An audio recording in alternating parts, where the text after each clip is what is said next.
Now to read what is on this chart called the universal seesaw.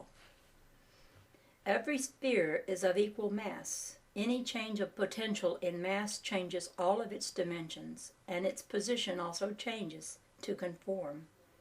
The constant of energy for the mass does not change as dimensions change. The lifting power of an expanding mass at D equals the compression capacity of the contracting mass at B. All dimensions change in universal ratios. Every mass finds its own position according to its ability to displace other mass.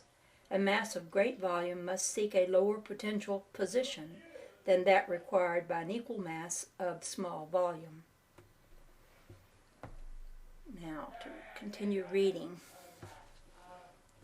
The speed of perceptible radioactive helium ejections from radium-1002 plus exactly equals the general active absorptions of ethalogen 402 plus. From actinium, actinium, 1003 plus, on the ejection speed increases until in tomium at 1004 plus, it is exactly 186,330 miles per second. As general active force decelerates its power time because of the work performed in mass accumulation, radioactive force accelerates its speed time to balance by dissipation. Reactions must keep pace with actions. All down the octaves, the battle between the two opposite forces continues.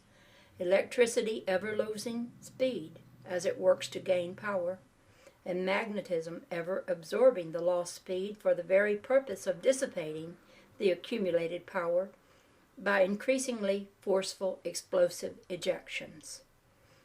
In accumulated mass, when the 10th octave is reached, magnetism has developed a power to repel radioactive emanations from mass toward plane at the universal speed of 186,330 miles per second. When radioactive emanations from mass reach the universal speed equaling the speed of perceptible light, mass has reached the limit of its ability to accumulate opposing pressures into high potential. The universal radioactive speed of high potential is the ending of the cyclic exhalation, just as the universal general active speed of light is the beginning of the cyclic inhalation. Thus, during the entire battle between the two opposing forces, the universal equilibrium between the opposing power and speed pressures is preserved down through the octaves from inertia to inertia. It is because of the continuous battle between the two opposing forces that mass is constantly changing its potential. Because of this fact, it is also constantly out of place in respect to the potential position of the next moment. In moving from the potential position of this moment to that of the next moment, mass is condemned to walk the treadmill of perpetual motion. All potential out of place must be simultaneously balanced throughout the universe by a repetition of displacement in each changing dimension and a replacement in an exactly opposed dimension. Displacement and replacement are universally simultaneous. An action calculated to displace is simultaneously accompanied by a reaction to replace. All gravitational and radiational expressions are simultaneously in their opposition. The universal seesaw must go down in unison with its going up. Action and reaction are not sequential events, they are simultaneous oscillations, but the repetition of the actions and reactions are events separated by sequential intervals. All effects of motion are simultaneously opposed, but their repetitive acts are sequential.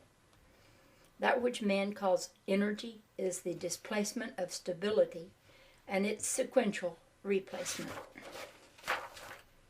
That which man calls potential energy is a locked state of energy displacement balanced by its equal replacement. That which man calls kinetic energy is the ability of the opposing forces to perform work during the sequential intervals between displacement and replacement. That which man calls sex is the degree of displacement, which is male, or replacement, which is female.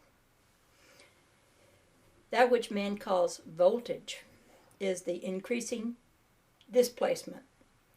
It is headed northeasterly against resistance in the centrifugal direction of all charging systems. That which man calls amperage is the increasing replacement. It is heading southwesterly with assistance in the centrifugal direction of all discharging systems. Force is continuous. It is not sequential. It does not consume time. It is universal. It is life. Consider, for example, the attraction of gravitation as force. The attraction of one mass for another does not consume time. Force is continuous. The expression of the force of gravitation in drawing two masses together, however, does consume time. An apparent variation of the force through accumulation or release of potential constituents, an apparent variation of the force through accumulation or release of potential constitutes an event which is reproduced in sequence from the inertial planes which separate all masses.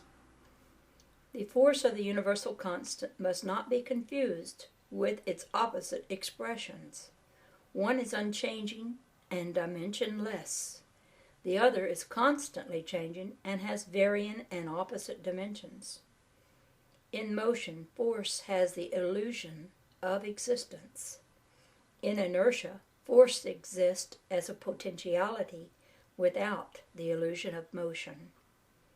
When an event takes place anywhere in the universe, the concept of that event is simultaneously measured in inertia throughout the universe of non-dimension.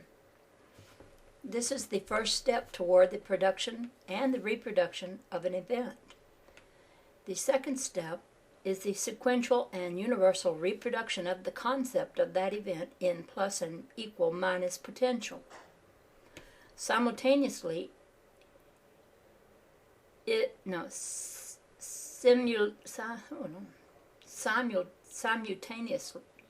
simultaneity, that's it.